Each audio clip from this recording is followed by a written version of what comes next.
Hi అండి, welcome back to one more mini vlog. కరకల్లాడే మసాలా అప్పాలు ఎట్లా చేసుకున్నామో చూసేద్దామా. మసాలా అప్పాలంటే పెద్ద మసాలాలు ఏం లేదండి, సింపుల్లే రెసిపీ. ఇప్పుడు శ్రావణ మాసం కూడా వస్తుంది, ఒక పొద్దులు కూడా ఉంటారు కదా, ఫాస్టింగ్లో కూడా ఇది చాలా ఉపయోగపడుతుందని నేను చేసిన. రెగ్యులర్గా చేసుకుని బియ్యం పిండి అప్పలాగానే ఉంటాయండి, కాకపోతే దాంట్లో వేసే ఇంగ్రీడియంట్సే కొంచెము డిఫరెంట్గా ఉంటాయండి. మనము 1.5 కప్ బియ్యం పిండి తీసుకున్నాం కదా, ఏ బౌల్ తోటి అయితే బియ్యం పిండి తీసుకున్నామో దాంట్లోనే సగము వాటర్ని వేడి చేస్తున్నానండి. దాంట్లో ఉప్పు, కారం, పసుపు వేసి కొద్దిగా నానబెట్టిన శనగపప్పు, కొద్దిగా కరివేపాకు వేసి మరిగిస్తున్నా. అక్కడ మరిగే వరకు మనము ఈ పిండిలో వేసే మసాలాల్ని ఎట్లా ప్రిపేర్ చేసుకుందామో చూసుకుందాము. ఒక స్పూన్ ధనియాలు వేసి, హాఫ్ స్పూన్ జీలకర్ర, హాఫ్ స్పూను సోంపు వేసి కచ్చపక్కగా దంచుకోవాలండి. మీరు మిక్సీ జార్లో అయినా వేసుకోవచ్చు. అలాగే ఒక కప్పు డ్రై చనా తీసుకుని దాన్ని సన్నం పిండిలాగా చేసి ఈ బియ్య పిండిలో కలిపేసుకోవాలి.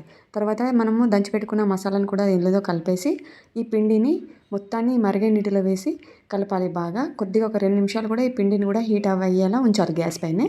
తర్వాత కాసేపు మూత పెట్టేసి ఒక 10 నిమిషాలు ఆగి, చెయ్యి బాగా కాలుతుందండి, బాగా వేడిగా ఉంటుంది కాబట్టి మెల్లగా కలుపుకోవాలి. కొద్దిగా చన్నీళ్ళని వేస్తూ కలుపుకుంటూ ఒక సాఫ్ట్ పిండిలాగా కలుపుకోవాలి.